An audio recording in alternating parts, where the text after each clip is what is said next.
विघ्नहर्ता श्री गणेश, श्री गणेश, श्री गणेश। वो लंकेश रावण हमसे हमारे आराध्य को दूर ले जाने का प्रयास कर रहा है और हम निष्क्रिय होकर ऐसा होने दे रहे हैं। तो हुए ना हम वीरू, हुए ना।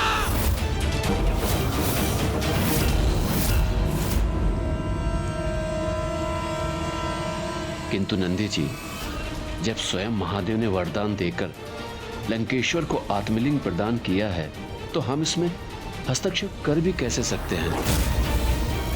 और ये तो सर्वज्ञात है कि लंकेश रावण की शक्ति की तुलना में हमारी शक्ति नगण्य है, क्योंकि उन्हें स्वयं ही ब्रह्मदेव और महादेव का वरदान प्राप्त है।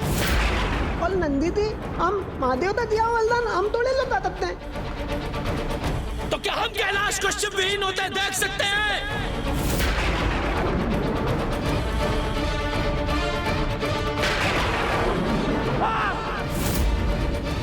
आप सभी को यह स्वीकार होगा, किंतु मैं ये कदापि नहीं देख सकता। किंतु नंदी जी, हम विवश हैं, हम कुछ भी करने में असमर्थ हैं। क्योंकि रावण से संघर्ष करना ये स्वयं के लिए एक महान संकट को आमंत्रण देने के समान है। क्षमा कीजिएगा नंदी जी।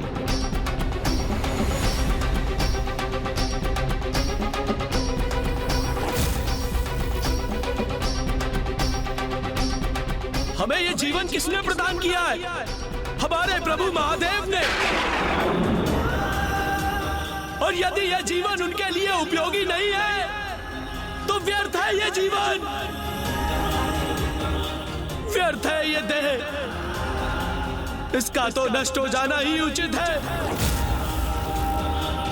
इसीलिए मैं इस अग्नि में प्रवेश करके आत्मदाह करूंगा।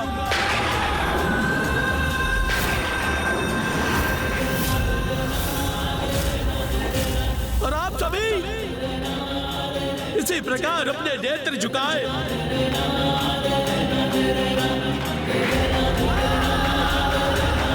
मेरी भस्म को अपनी देह पे मलकर शिवविहीन कैलाश में भ्रमण करते रहिएगा।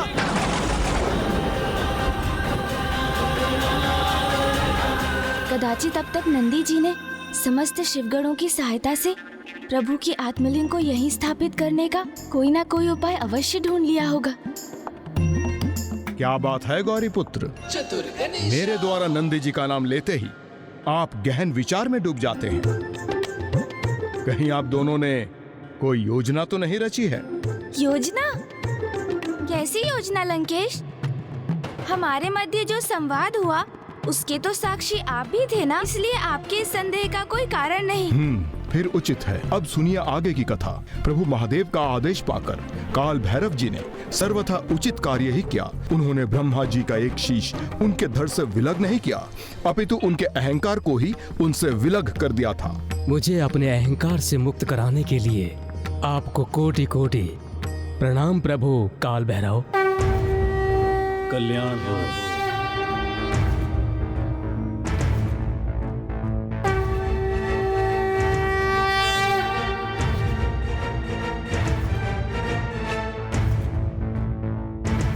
मैं अपने कर्तव्य का निर्वाह तो कर चुका हूँ महादेव, किंतु ऐसा करने से जो मुझ पर ब्रह्म हत्या का दोष चढ़ा है, क्या इसका कोई निवारण है आपके पास? कभी कभी अच्छे कार्यों के भी बुरे परिणाम होते हैं, और जो ये ज्ञात होते हुए भी ऐसा करते हैं वही ईश्वर की उपाधि प्राप्त करते हैं। इसलिए आज से भैरव के रूप में आपकी पूजा होगी, और आप भयंकर बाहरी शत्रु से ही अपने भक्तों की रक्षा नहीं करेंगे, अपितु भीतरी शत्रु जैसे काम, क्रोध, लोभ, मोह और अहंकार, इन सब से भी उनकी रक्षा करेंगे, क्योंकि आंतरिक विकार तो बाहरी शत्रु से भी अधिक भयंकर होता है, जो मनुष्य को स्वयं का ही अपना शत्रु बना देता है। आप काशी एवं भविष्य में स्थापित होने वाले समस्त शक्तिपीठों के द्वारपाल एवं संरक्षक भी होंगे, किंतु आपको इस दोष का भार भी सदा वहन करना होगा। इसलिए आप सदा कंकाल कपाल में ही अपना आहार प्राप्त करेंगे और मदिरा आदि का सेवन करते हुए आपको एक अघोरी के समान अपना जीवन व्यतीत करना होगा।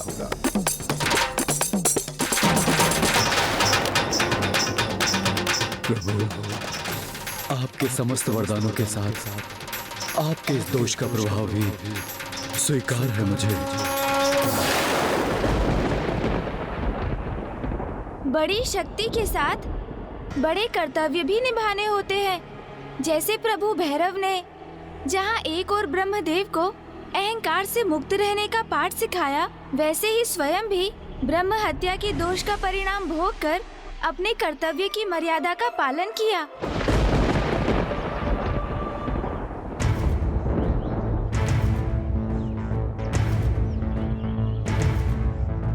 माया के वश में जब घमंड ब्रह्मा जी पे छाया था, स्वयं को श्रेष्ठ मान क्रोध शिव जी को दिलाया था।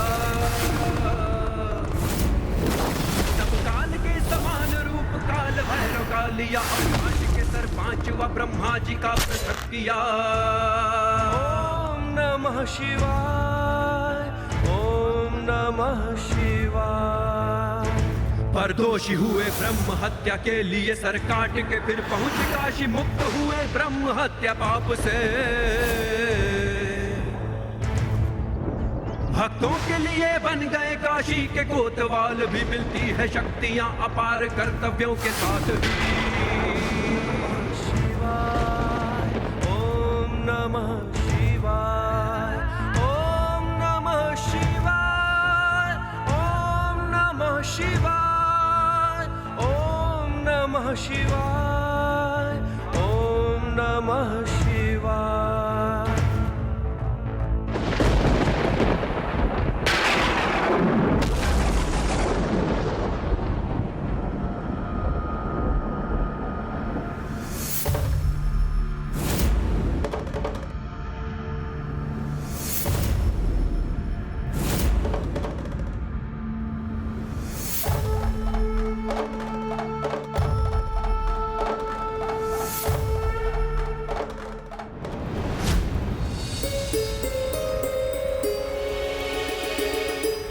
ऐसा मत कीजिए नंदी जी, अपितु क्यों ना हम सभी प्रभु के आत्मलिंग के साथ रावण को लंका पहुंचने से रोकने का प्रयास करें।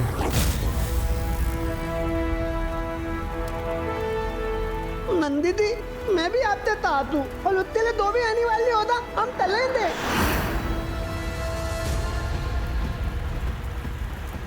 यदि प्राण भी न्यौछावर करने पड़ेंगे रावण को रोकने हेतु, तो हम संकोच नहीं करेंगे। नहीं चलेंगे, हम सब नहीं करेंगे, हम सब साथ हैं।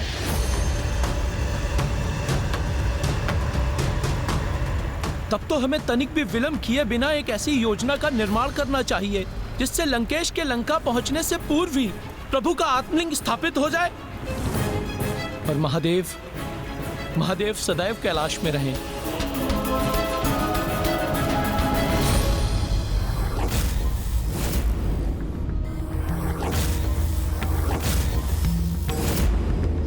सर्वथा अद्भुत है मेरे प्रभु शिव शंकर शंभू की प्रत्येक लीला और अद्भुत है उनके स्वरूप।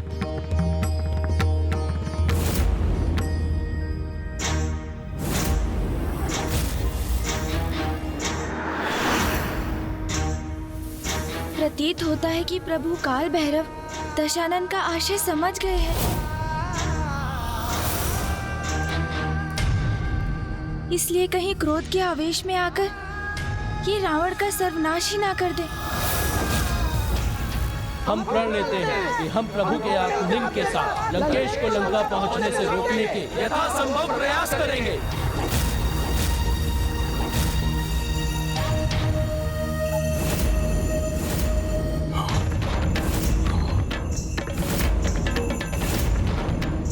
ये प्रभु काल भैरव जी क्या करने वाले हैं? कहीं मुझ पर घातक प्रहार तो नहीं करने वाले? अत्यंत क्रोधित है प्रभु भैरव, उन्होंने तो अपना खड़ग भी उठा लिया है।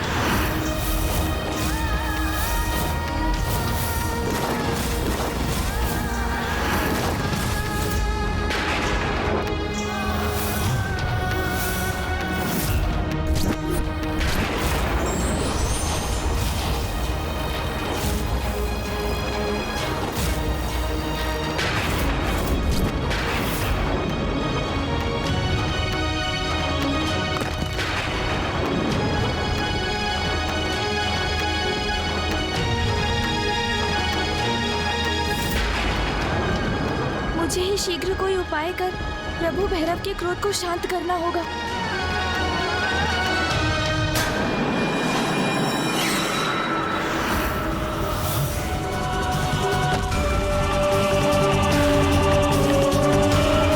ये इतने क्रोधित होकर मेरी ओर क्यों बढ़ रहे हैं?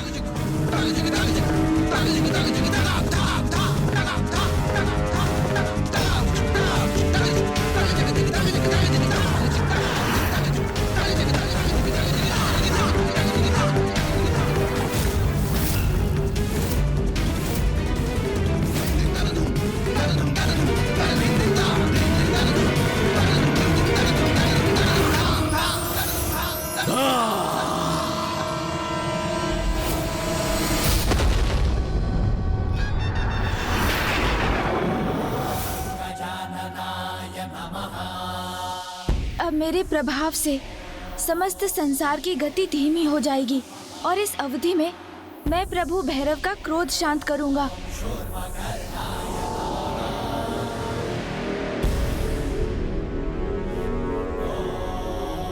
हे प्रभु, आप ये क्या करने जा रहे हैं? संपूर्ण संसार ने आपसे ही सीखा है कि जो अपार शक्ति संपन्न होते हैं उन्हें महान कर्तव्यों का भी भार उठाना होता है और जगत कल्याण हेतु महान त्याग का उदाहरण भी आपने ही प्रस्तुत किया है। इसलिए क्रोधावेश आपका स्वयं पर नियंत्रण खोना सर्वथा अनुचित होगा प्रभु। हे प्रभु, लंकेश रावण का संहार स्वयं महादेव का अपमान होगा, क्योंकि जिन आत्मलिंग को साथ ले जाते देखकर आप लंकेश पर क्रोधित हुए हैं, वो तो स्वयं उन्हें महादेव से ही प्राप्त हुआ है। आपके द्वारा रावण का वध स्वयं आपके ही द्वारा अपनी मर्यादा का उल्लंघन होगा प्रभु। लंकेश रावण भी ब्राह्मण पुत्र है, इसलिए उनके वध से आप ब्रह्म हत्या के भागी बनेंगे। और इससे भी अधिक, लंकेश की नियति तो पूर्व से ही स्थिर है। भविष्य में स्वयं नारायण श्री राम अवतार लेकर ही इनका वध करेंगे। किंतु यदि लंकेश का अस्तित्व ही नहीं रहेगा तो नारायण के अवतार लेने का कारण ही मिट जाएगा, जो सर्वथा अनुचित होगा ना प्रभु। मैं समझता हूँ प्रभु, आप नहीं चाहते कि महादेव के आत्मलिंग लंका पहुँचे। यही चिंता मेरी भी है और मैं विश्वास दिलाता हूँ कि मैं किसी उपाय से लंकेश से आत्मलिंग को अवश्य प्राप्त कर लूँगा। अन्यथा किसी भी अवस्था में आत्मलिंग को लंका नहीं पहुँचने दूंगा। ये वचन है मेरा आपको। क्या आपको गौरी पुत्र शिवनंदन गणेश के वचन पर तनिक भी विश्वास नहीं प्रभु?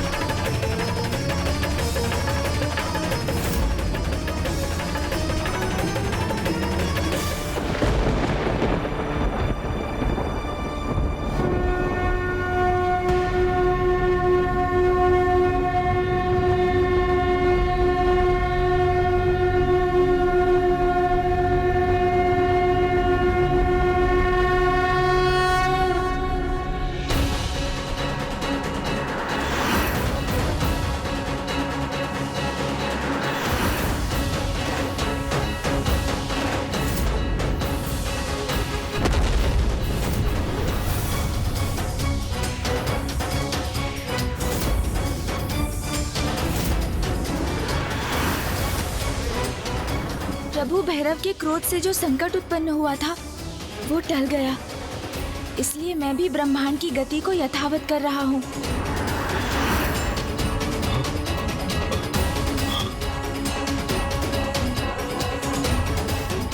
प्रभु भैरव, अब वो कहाँ है गौरीपुत्र?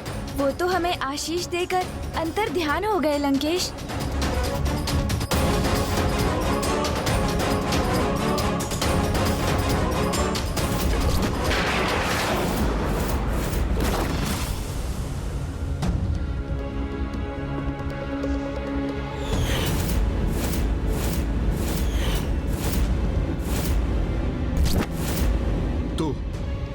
जो मुझे स्मरण हो रहे हैं, क्या वो वास्तव में हुआ था गौरीपुत्र? मुझे बताइए गौरीपुत्र, उनके अंतर्ध्यान होने के पूर्व क्या हुआ था यहाँ पर? मेरे ग्रीवा पर ये रक्त क्यों है? क्या प्रभु भैरव ने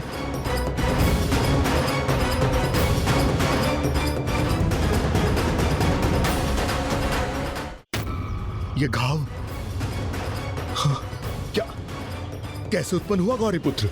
दशानन लंकेश, पराक्रमी महायोद्धा रावण को ऐसे तुच्छ घाव कब से प्रभावित करने लगे?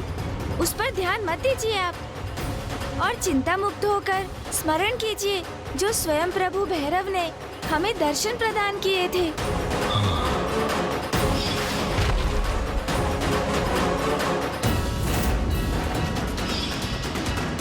लीजिए लंकेश, जल ग्रहण कीजिए और अपने हृदय को शांत कीजिए।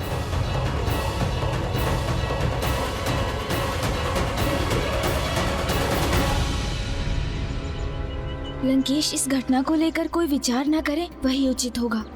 किंतु अभी भी मुझे विचार करने की आवश्यकता है, जिससे मुझे कोई उचित युक्ति सूझ जाए और मैं पिताश्री के आत्मलिंग को लंका पहुंचने से रोक सकूं। और अब तो मैं प्रभु भैरव को इसका वचन भी दे चुका हूं। कदाचित नंदी जी इस कार्य में मेरी सहायता करने के लिए तत्पर हो चुके होंगे।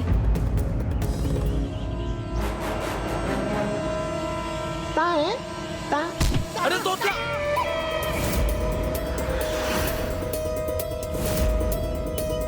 प्रतीत होता है लंकेश अत्यंत भयभीत हो गए हैं प्रभु भैरव से, इसलिए जल का पान करते ही जा रहे हैं।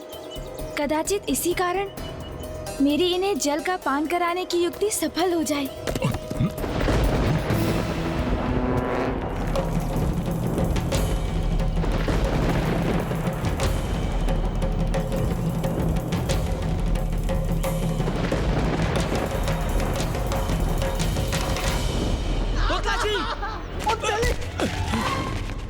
क्या कर रहे हैं आप लोग?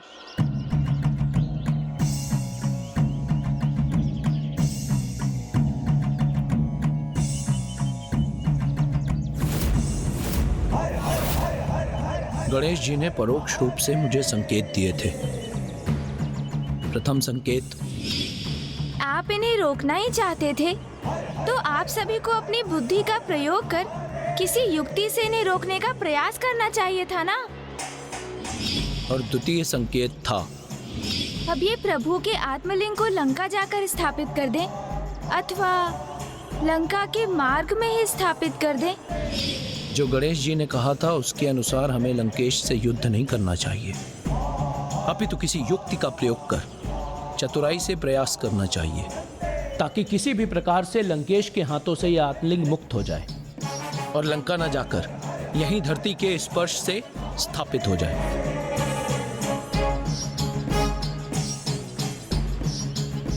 हम तभी आपके निर्देश की सत्यता कर लेंगे दीदी। जाइए, आप सभी अपने अपने स्थान ग्रहण कीजिए। जाइए। अब लंकेश को भी ज्ञात होगा कैसे हम अपनी बुद्धि का प्रयोग कर उसके बल और बुद्धि को परास्त करते हैं।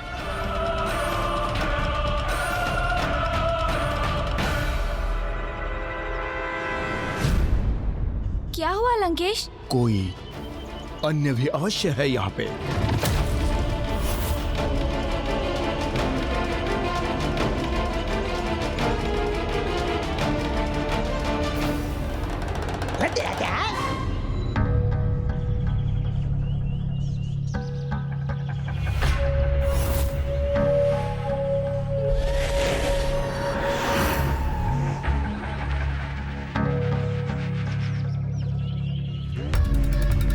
मुझे पूर्ण विश्वास है कोई अन्य अवश्य है यहाँ पे।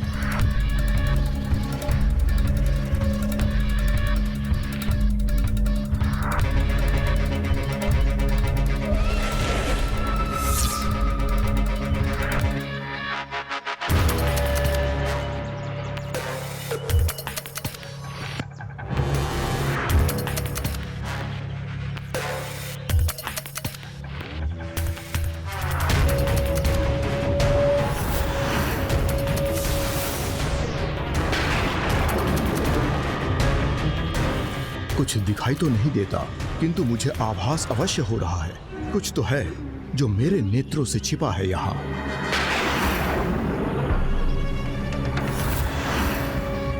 भृंगी जी के हाथ, कहीं लंकेश की दृष्टि उन पर ना पड़ जाए। कोई अदृश्य शक्ति कहाँ है यहाँ पर? मात्र शिवगण ही तो है। शिवगण? गौरीपुत्र, बताइए कहाँ है शिवगण? ओह, ये क्या कह दिया मैंने? इतने बड़े महाज्ञानी से ऐसे प्रश्न की अपेक्षा नहीं थी मुझे, क्योंकि शिवगण तो सर्वत्र है। ये वृक्ष, ये पौधे, झाड़ियाँ, ये शिलाएं, पक्षी, आप और मैं, हम सभी शिवगण ही तो है यहाँ। लंकेश, प्रतीत होता है आप प्रभु भैरव के दर्शन के उपरांत बहुत अधिक भयभीत हो गए हैं। नहीं, ऐसा कुछ नहीं है गौरीपुत्र। प्रभु भैरव महादेव के सबसे उग्र अवतार हैं, इसलिए आप उनसे भयभीत हो गए ना? तो आप उसे स्वीकार करने में संकोच मत कीजिए लंकेश।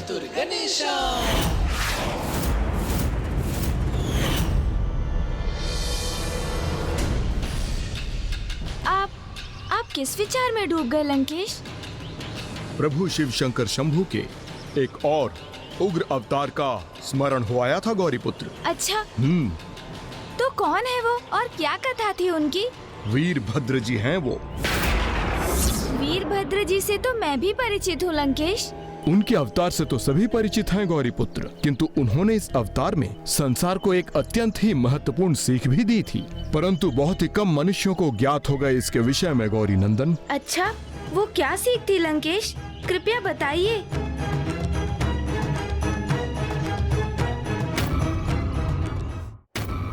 तोतला, मैं तो ऊपर हूँ।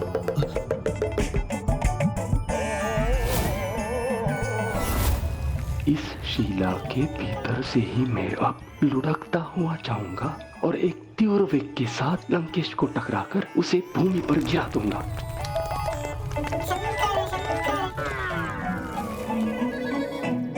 वीरभद्र जी संसार को ये सीख देने के लिए प्रकट हुए थे, जो ज्ञान और शक्ति से संपन्न होते हैं उन्हें कभी अन्याय का साथ नहीं देना चाहिए, और जो स्वयं ना पाप करते हुए भी पाप और अधर्म को शांति से सहते हैं वो भी दंड के भागी बनते हैं। नंदीश्वर प्रमथनाथ महेश्वराय मंदार पुष्प बहु पुष्प सुपूजिताय। वीरभद्र जी को लेकर मुझे ये ज्ञात नहीं था लंकेश। कोई बात नहीं, मैं हूं ना उनकी संपूर्ण कथा सुनाने के लिए। तो सुनिए।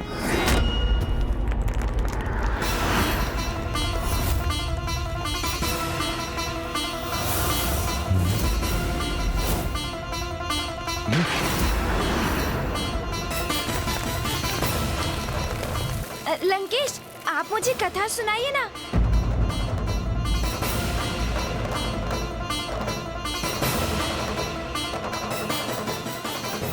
देवी सती के आत्मदाह का समाचार पाकर मेरे प्रभु शिव शंकर शंभू अत्यंत क्रोध अवस्था में थे, जिसके परिणाम स्वरूप उनकी जटाओं से वीरभद्र जी एवं देवी भद्र काली का जन्म हुआ।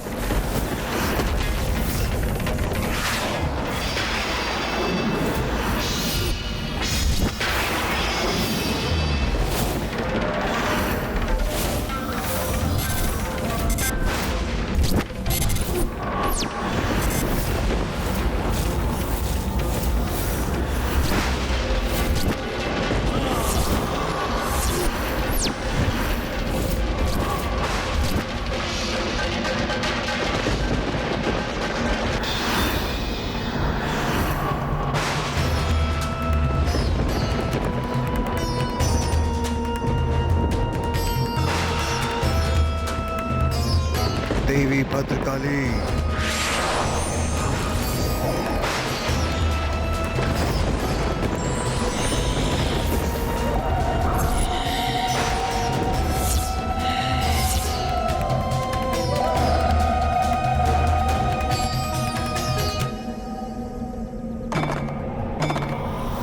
जितने भयंकर काल भैरव थे उतने ही भयानक और क्रोधित थे प्रभु के वीरभद्र अवतार। प्रभु वीरभद्र जी तो जैसे प्रभु शिव शंकर शंभू के क्रोध स्वरूप थे।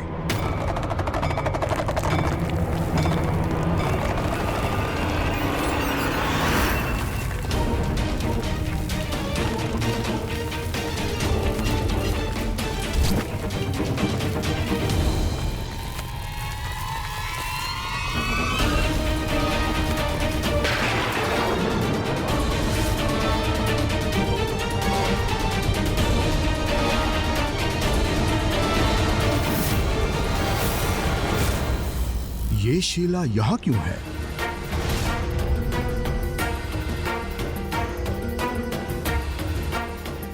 ओह, ये पथ तो इसी प्रकार की शिलाओं से भरा हुआ है।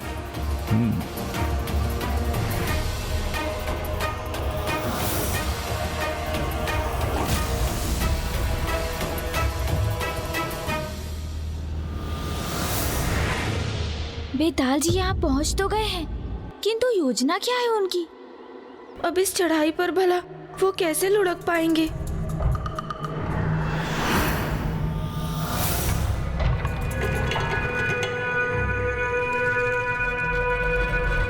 बस अब प्रथम अवसर पाते ही मैं इस शिला के सहारे रेंगते हुए लंकेश के पीछे पहुंचूंगा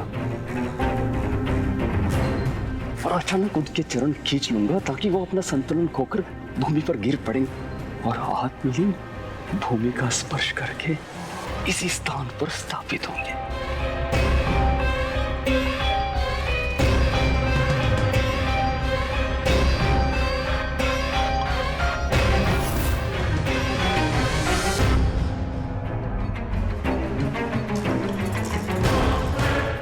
भले ही कठिनाइयों के भय से आप कितने भी मार्ग बदल ले लंकेश, किंतु चुनौतियां तो प्रत्येक मार्ग में आपको मिलनी ही है।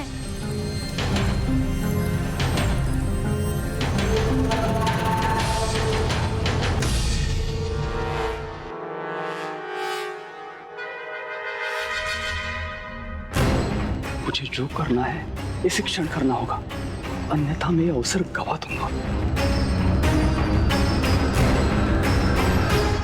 लंकेश, वीरभद्र जी कैसे उत्पन्न हुए थे वो मुझे ज्ञात है, और उनके उत्पन्न होते ही प्रभु महादेव ने उन्हें और माता भद्रकाली को दक्ष प्रजापति को दंडित करने के लिए भेज दिया था। हाँ गौरी पुत्र, वीरभद्र जी और देवी भद्रकाली को देखकर दक्ष प्रजापति भयभीत हो गए थे और वीरभद्र जी ने प्रजापति दक्ष को उनके कृत्य के लिए भयंकर एवं कठोर दंड दिया। उसके उपरांत उन्हें भी दंडित होना था, जो शांत रहकर उस अन्याय के साक्षी बने, किंतु उसे रोकने के लिए कुछ नहीं किया। और वहां पर सर्वप्रथम वीरभद्र जी की दृष्टि चंद्रदेव पर पड़ गई और उस समय उनकी क्रोध अवस्था में वीरभद्र जी की दृष्टि का प्रभाव तो शनि देव की दृष्टि से भी अधिक घातक होता है।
जब इस जघन्य अपराध के दोषी को मैंने दंडित किया तब आप स्तंभित हुए थे।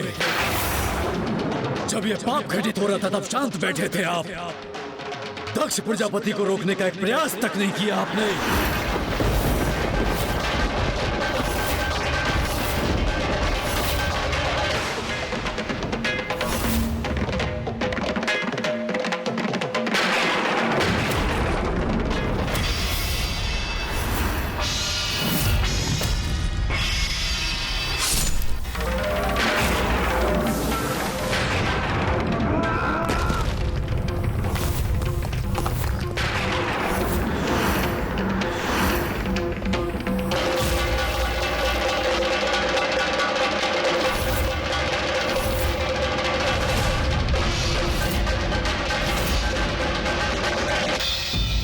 अन्याय देखने और सुनने वाला भी दंड का भागी अवश्य होता है, किंतु उनका दंड समय और परिस्थिति द्वारा ही निर्धारित होनी चाहिए।